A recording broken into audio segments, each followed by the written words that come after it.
Miguel Ángel Ferreiro, buenos días. Muy buenos días. Qué lujo tenerte aquí de vez en cuando. Hombre, a ver, a eso vengo a tomar un cafelito aquí y Te saludar. hemos cambiado hasta las luces para que te sientas mira, todavía más maravilloso. lúcido. Y eso que hoy el tren va a atravesar África, que siempre además no pensamos en África y claro, yo por eso además cuando además descubrí los personajes estos de muchos exploradores del siglo XIX, que siempre vemos eso a los ingleses, yo reconozco que mi primer contacto con ese mundillo fue una historia de Julio Verne, la de aventuras de 3 rusos y 3 ingleses en el África. Es verdad. Y era una historia curiosísima, muy interesante y todo el tema. Luego es verdad que ya pues Allen Quaterman, la historia perdida de la ciudad de Zeta, el profesor Challenger, ¿no? Pero yo no imaginaba que había españoles. Incluso yo llegué por una novela de Javier González, 5 días, pues mira, una novela hace 10 años, en la que hablaba de estos personajes ahí, con unos registros que estaban en el casino militar de Madrid. Y de pronto pues empezaron a hablar de esos Iradier, de esas expediciones, la expedición Cervera. Cristo, que para todo esto yo recomiendo ese libro de la segunda columna de don Miguel Ángel Ferreiro, El reto histórico, porque hay muchas historias, pero esta es idea que bueno, ahí hay varios. Yo creo que Manuel Iradier a lo mejor es el más conocido dentro de los desconocidos, ¿no? O sea, que es un vasco además, o sea, bueno, ese nombre... Confieso que a Iradier lo conocí porque hay una calle en Barcelona cercana donde aparcaba yo el coche para ir a la radio. ¿Es verdad? Seguramente sea dedicada a él, por supuesto, claro, porque este hombre se fue a explorar la Guinea española, o lo que pretendía ser la Guinea española, porque bueno, las islas eran parte de España, la parte continental estaba sin definir, y él decidió ir a explorarlo junto a su familia. Sí, o sea... Al estilo, como se hacía antes las claro, cosas, lo ¿no? malo es que por entonces Guinea era conocida como la tumba de los hombres, y allí se murió su hija, falleció allí. Él enfermó y su mujer también. Al final se quedó solo, enfermo, pero siguió cumpliendo con las directrices que le marcaron desde España, ¿no? Él trabajaba bajo la firma de una sociedad exploradora, una sociedad española de viajes y excursiones. Yo creo la primera. La primera, yo creo que... No, se llamaba La Viajera. La Viajera, eso. Luego fundó... Que luego ya se fundó otra y tal, pero que esa fue la primera, yo creo que... Él trabajaba por medio de ella para el Estado, cartografiando esas zonas, esas islas, esa zona del interior, que luego, por temas políticos de Europa y de ese colonialismo agresivo, ¿no? Que tenía Francia, Inglaterra y sobre todo Alemania, que muchas veces no se habla de ese colonialismo que más afectó a la Guinea española, fue el de Alemania.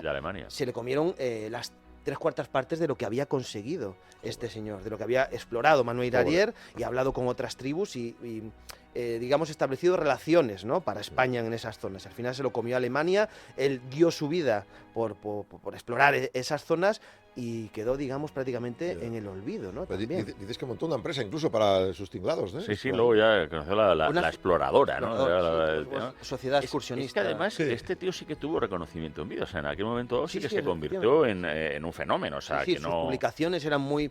porque decían, joder, es el primer español que además, lo que hablabas tú de los ingleses, ¿no? El primer español que explora a la inglesa, decían. La inglesa era, te coges una mochila, el presupuesto que puedas de tema privado y te vas a servir y a informar a tu país, ¿no? Que es lo que hizo Iradier, ¿no? Claro, lo único precedente que teníamos era el de Pedro Páez, el descubridor de las fuentes del Nilo, pero claro, un siglo antes, de otra manera. Yo creo que además este Pedro Páez también es muy curioso, un alcarreño, bueno, una zona ahí que no sabemos ahora porque estaba ahí dividiendo entre Sierra de Guadalajara y Madrid, pero que fue el primer europeo que tomó café, o sea, que tomó una serie de cosas y tal, pero bueno, se quedaba ahí como una curiosidad, pero esa exploración, a la inglesa, con el Salacot, vamos, o sea, a la inglesa decían. Pues sí, pues fue la primera, y oye, 2000 kilómetros que cartografió, recorrió y todo el tema. ¿No? Pues a Manuel Iradier y a su familia, si queréis, los ponemos ya ahí en este... Vamos a por otro. Alibey, ¿me habéis dicho? Sí, señor. Alibey, el Abbasí. Es el más grande de los exploradores españoles, sin duda. Sí, además en mi libro le llamo un mentiroso genial, porque no se sabe si las cartas que él mandaba, porque él fue contratado por Godoy, para espiar en Marruecos, ¿no? Él elaboró un proyecto, primeramente, antes de ser contratado, en el que proponía explorar esas zonas del Magreb interior, pero decía que, claro, lo que había era que disfrazarse de musulmán, ¿no? Al principio del 19, esto es muy al principio del 19. Muy antes hemos estado en 1870, en tiempos de Carlos IV estamos pero hablando. aquí estamos, le digo, en 1800. Además, él hace un informe muy detallado, con todo el plan. Era secreto, ¿no? En teoría, se lo presenta a Godoy, que está, le parece maravilloso esa exploración de ese imperio vecino del que tanto se desconocía, y lo mandan, esto es curioso, a la Real Academia de la Historia, a los tacañones de entonces, y emiten un informe en el que dicen: ¿dónde va este novato, estando Francia e Inglaterra tan avanzados, dejarlos avanzar a Francia e Inglaterra? O sea, como desprestigiando la labor de Badía, y alabando la de los extranjeros. O sea, eso, ¿dónde se ha visto eso? Y lo defenestran totalmente, pero Godoy dice: no, a mí me interesa, le busca la financiación, al final se tiene que ir solo a explorar Marruecos, se va disfrazado y llega a... Este sí que es de película. Es muy de película. Muy de película. Llega justo... cruza desde Algeciras, y en Marruecos justo se encuentra con el sultán, que precisamente había acudido porque los norteamericanos habían hecho una presencia naval en el puerto de Tánger, y casualmente él llega a Tánger y se encuentra allí con el sultán, se entrevista, él dice que es descendiente de la familia de los abasíes, que fueron los sucesores de los Omeya en la zona de Siria y Damasco y tal, entonces, pero que había sido criado en Europa, por eso ese acento que tenía. Bueno, y el sultán... Como era de Barcelona, tiene un acento Sí, decían, no, dice, este no es un castellano al uso. Claro, lo recibe como tener si acento fuera, a la barceloneta. como si fuera un noble, ¿no? Y le da unos aposentos que, curiosamente, y aquí vacilando un montón de cosas, eran los que había utilizado Jorge Juan, que también había viajado al Imperio de Marruecos. Y también fue espía. O sea, tú miras si hay... por eso digo, que vas enlazando uno con otro, ¿no? Le da los aposentos, le regala 2 esclavas, se dice que tuvo hijos con ella. Bueno, al final el hombre va emitiendo informes, manda cartas, planos de ciudades, de todo, va espiando Marruecos, y se entera de una especie de sublevación de otro candidato al trono de Marruecos, y pide apoyo para esa sublevación. Lo que pasa que... Para solventar a las cábilas, ¿no? Sí, quería alzar las cables, y él pedía una compañía de artilleros, no sé cuánto dinero, tal, y Godoy estaba apasionado, dice: esto hay que apoyarlo, tal. Carlos IV dice que no se cree nada de lo que dice. De la película del Pinto y el León, ¿no? Sí, tal cual. Qué buena. Que cuenta mucha fantasía, y que de vuelta para España. Bueno, al final Ali Bey vuelve a España, pasa a servir a Napoleón, porque lo mandan ir a Bayona justo cuando fue el motín de Aranjuez. O sea, pasa una serie de batallas en su vida que, como digo, es de película. Y al final pasa a servir al rey José Bonaparte, y luego, claro, después de la guerra de independencia, se tiene que ir exiliar en Francia. Allí es contratado por el rey Luis Felipe, después de la restauración, que lo manda a espiar a los turcos, ¿sabes? Y allí muere, se supone que eliminado por espías ingleses. Además. Sí, o sea, no por un turco, no. No, claro. Y en Francia es donde publica, por cierto, sus viajes en Marruecos, que aquí en España pasaron de él. Joder. Y esos viajes influirán en muchísimos viajeros a posteriori franceses, esa publicación. Apasiona muchos de estos viajeros franceses, o incluso ingleses, que se conocerán después, dicen que van a esos sitios siguiendo los pasos de Ali Bey. Maestro de espías y mentirosos es un español. Sí, al final es que digo que es apasionante. Digo que es un personaje de... Ya no sé, habrá alguna novela sobre él, pero es que... Hay una pequeñita novela, sí. Pero es que ya solo su biografía... Su vida. Es que hay veces que hay cosas ya tarda Netflix en no puedo, claro, es que no puedo inventarme nada, es imposible. Y otros que siguieron sus pasos, ¿no? Porque tú lo has comentado ahí ahora, es el moro vizcaíno. El moro vizcaíno, que mira... Era un oficial español, ¿no? A otro vasco, o sea, un vasco, un catalán, otro vasco, o sea, para que veamos. Moro vizcaíno, que también decide, después de las guerras carlistas... Este se fue a Ucrania, ¿no? Viajó, primero... estuvo en la guerra de Crimea, efectivamente. Es de Bilbao, o sea, uno de Bilbao, o sea, tiene que ser todo lo grande. Se apuntaba a toda la Hablando de José María de Murga y Murategi, coño, o sea, Murgategui. Murgategui. Viaja también después de pasar por la guerra de Crimea, por las guerras carlistas, pues también le apasiona esta vida de Ali Bey. utiliza su fórmula, que es la de disfrazarse de musulmán y santón. O sea, ¿sabes? aprende árabe antes, claro, porque para hacer Aprende árabe, efectivamente, aprende árabe en sus viajes también, ¿no? Y bueno, se pasea por las cávilas y va emitiendo informes también y enferma también gravemente en estos viajes, que creo que se tira 3 años viajando por el interior del Magreb, ¿no? Y bueno, a su regreso pues publicará a posteriori, muy a posteriori, esas aventuras del moro vizcaíno, ¿no? Que fue como se le llamó. Las aventuras del moro vizcaíno. Él se llamaba el Hajj Mohamed el Bahadí. Eso, así se hacía llamar él. Sí. Claro, en ese momento, claro, hacer de espía no era como ahora, lógicamente, pero tenían que tener una hora especial porque, claro, te pillan enseguida. O sea, tú vas por el Magreb y ven que tú eres español. Yo no sé, bueno, no sé cómo siempre con el tema del Al-Ándalus, jugaban con eso, ¿no? Es que era de una familia y aún se tenía ese respeto por el Al-Ándalus, entonces era como unas figuras así de santones, se les tenía, no, fui expulsado. Además, creo que el moro vizcaíno también contrata sefardíes que van con él, que los sefardíes mantienen el idioma castellano, sabían los dialectos y eran la mejor forma de penetración en el Magreb. Esa relación, bueno, los que hemos ido también a África, pero yo incluso hasta cuando estuve con la relación árabe en la zona de Bosnia, claro, te venían los bosnios musulmanes y te decían, al-Ándalus, te venían esa manera. Y además, efectivamente, me encontré en el propio Sarajevo a los sefardíes, que había uno de los mayores que sabía todavía hablar ladino. El ladino, efectivamente. Y estuvimos ahí hablando los dos, todos rodeándonos. Y aquello era como estar escuchando las cantigas de Alfonso X. Entonces, es verdad que los españoles hemos tenido esa suerte también de, pese a aparentemente nuestra incapacidad idiomática, pero bueno, aquí estamos hablando también, siempre hay alguien. Hay una conexión que no, hacemos. El sefardí sabía hasta cuando entraron en Tetuán las tropas de Prim. Fueron los que abrieron la puerta y además le dieron una recepción que venían de Sefarata. Es impresionante. Y otro que hemos sacado ahora tomando el café, decimos, ostras, es verdad, no lo hemos puesto ahí en la listita que íbamos a hablar. Dicen que es la tríada de la gente como Ali Bey, está Ali Bey, moro vizcaíno, y Gatel, Francisco Gatel y Folk, ¿sabes? Que es muy desconocido. Este tampoco era de Valladolid.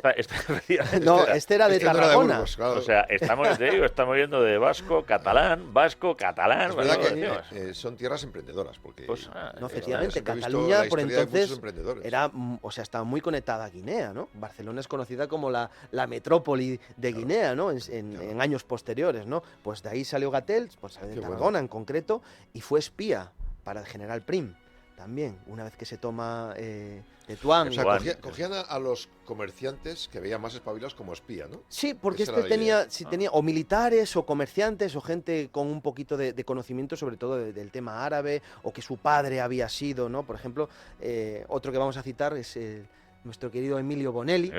Mira, ¿no? Este es aragonés, este es de Zaragoza. Bueno, Emilio Bonelli, el tema es que su apellido lo delata un poco, ¿no? Napolitano, italiano, ¿no? Su padre era ingeniero y había estado trabajando en el norte de África, él muy pequeñito, y él aprende allí el árabe, pero aprende también las formas, ¿no? Musulmanas, ¿no? Entonces él sabe tratar muy bien al musulmán, sabe árabe, sabe dialectos, sabe francés, sabe italiano, es un tío muy capacitado, pero como nace en España, se le obliga a ir al servicio militar y dice, bueno, voy a hacer yo el servicio militar de soldado, y hace la oposición para la Academia de Oficiales de Toledo y sale oficial, ¿no?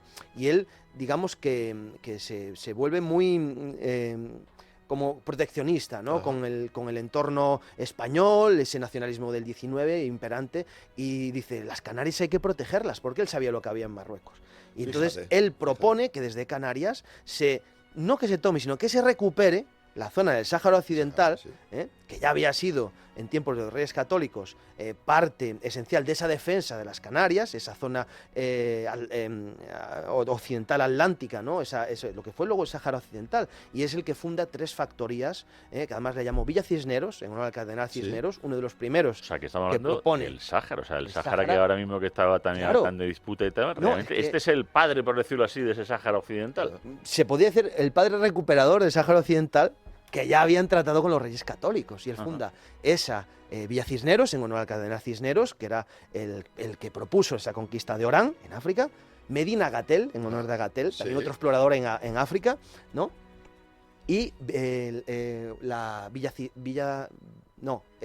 Puerto Badía, en honor también a Ali Ali. Bey. O sea, 3 exploradores, o sea, que él conocía muy bien esa historia de los exploradores españoles en África, ¿no? Y se funda esas 3 factorías que dan su fruto en una conferencia en Berlín con Alfonso XII, que funda el protectorado del África Occidental español, ¿no? Estamos hablando de antes de ayer, tampoco... 1883, Sí, porque fue el momento dado sí que se produce esto. Es que, claro, qué estamos... pena con todo lo que pasó luego, la Marcha Verde y todo eso, porque... No, es que además Emilio Bonelli exploran el interior con varios compañeros y en los informes pone claramente que las tierras del sultán no llegan ahí, del sultán de Marruecos. Estoy viendo que ellos conquistan o visitan a la inglesa, pero la manera de conquistar de España en África luego... también fue parecida a la de América, más respetuosa que los ingleses y los franceses, ¿o no? Sí, es más, yo las que he estudiado todas, por ejemplo, la siguiente expedición de Cervera, Quiroga y Rizo, hacen también al estilo Bonelli y al estilo estos exploradores españoles, lo que hacen es respetar a las cábilas y a los líderes que están, tratar con ellos y negociar, nunca es por la fuerza. Claro. Es súper curioso, que no son expediciones militares a lo grande, como luego hace Francia de forma agresiva. Eso, incluso ¿no? el que está Bonelli son tratados, está firman en la tratados, conferencia de Berlín. Firman tratados y lo que pasa es que luego los vacilan en Berlín, el resto de Europa, y son los que se comen, ¿no? Ese tratado, la expedición Cervera-Quiroga, dicen que no es válida, por ejemplo, en Berlín, y se quedan esas tierras, se las queda Francia.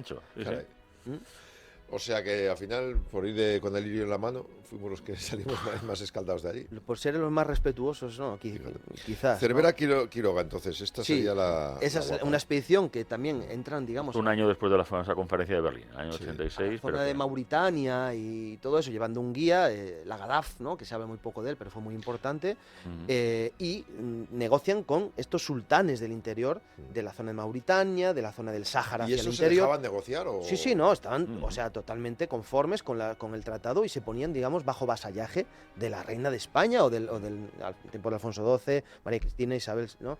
Y se ponían, firmaban estos tratados. Lo que pasa que luego los franceses, los alemanes y los italianos tomaban a España como el pito del sereno, nunca mejor dicho, ¿no? Se los quitaban de en medio, anulaban, decían que sus tratados no eran válidos y les robaban el territorio. Expediciones para cartografiar, que no era fácil, no es como ahora que tienes ahí un... No, pues es que además te digo, porque por más que se... Y luego para ver flores y animales, que también deberían llevar biólogos y gente... Biólogos, naturalistas... No, hubo más expediciones, sobre todo eso en el tema de estudiar la fauna, luego ya más centrados en Guinea, ¿no? Que era el territorio que ya se le había, digamos, otorgado a España, ¿no? Y una vez que también, gracias a Emilio Bonelli, se quedan las factorías de lo que será Río de Oro, Sagui el Hamra, también ahí empiezan a llegar más exploradores, muchos militares. Ahí hay un personajazo, este es del siglo XX, pero es que es un personajazo, que le llaman el Caíz Manolo. ¿Él? Caíz Manolo, un gallego que llega allí y claro, y es el que transforma Villa Cisneros en la ciudad que es hoy. Es el promotor, por así decir, y le llamaban el Caíz Manolo porque él tenía una cábila para él entera, lo seguían como líder. El Caíz, es que hay unos personajes. Es que es impresionante. Joder, sí. Es que tenemos un problema con nuestra historia, es que es mucha, es que es muy grande, o sea, e incluso en sitios donde no imaginamos. Porque bueno, digo, que lo que ha hecho Miguel Ángel con este libro de la segunda columna, yo había una cosa porque es que por más que él es de Felipe II, por ejemplo, que es un tema que me gusta, coño, he descubierto que fue protector del Congo. O sea, que es que el Congo es siempre el Congo belga. Ya está. Pues no, coño, pues antes de lo Congo belga, y que los belgas además hicieron el destrozo que hicieron las barrabasadas y tal. Felipe II fue su protector. No parece que tiempos de la Unión de la Unión Ibérica, ¿no? Cuando la Unión de las Coronas y tal, ¿no? Pero claro, unas cosas esa Unión Ibérica de la que estuvimos hablando, que también afecta a África, por supuesto. Afecta mucho a África.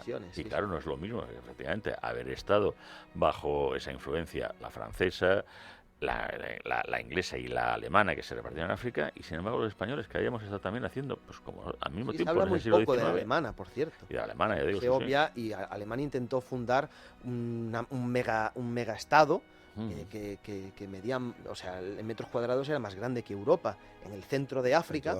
Por eso quería la zona de Guinea. China ahora comprando todas las minas, ¿no? Ese colonialismo oculto, sí, una cosa así, pero a lo bruto. A lo bruto, allí en el centro, en Centro África, ¿no? Y al final, tanto pelearnos, iba a ser chino y ruso, medio África. Pues sí, la verdad que sí. Esto, entonces, pero sí, no, ya digo, son expediciones eso, que muchas veces... No, y dieron su vida allí. Tienen su vida, mucha gente. Por ejemplo, que hablábamos de Iradier, la tumba de su hija, cuando volvía de España para una expedición, iba primero siempre a ver la tumba de su hija y luego hacía la expedición. Y yo no sé, he buscado a ver dónde estaría la tumba de su hija, no se sabe dónde está. Tampoco, claro, es muy desconocido. Emilio Bonelli fue contratado por los servicios secretos ingleses para encontrar una de estas expediciones inglesas que desapareció, y fue a visitar las tribus tuareg y todo con compañeros, ¿sabes? O sea, hay unas aventuras de esta gente, aparte de esta historia que hemos contado. Tú de Tintín, Nacho. De Tintín. Es espectacular. La tríada Castellfolch, el moro vizcaíno, también el rey Alibey Albasi, y luego Manuel Ariel, y luego tenemos muchos más, como decías, que podíamos echar Cervera, Quiroga, Rizzo. Y además con la pasión como nos lo cuenta, o sea, reto histórico. O sea, para unos cuantos días más. A ver si escuchan los de Netflix y sacan una serie. A ver.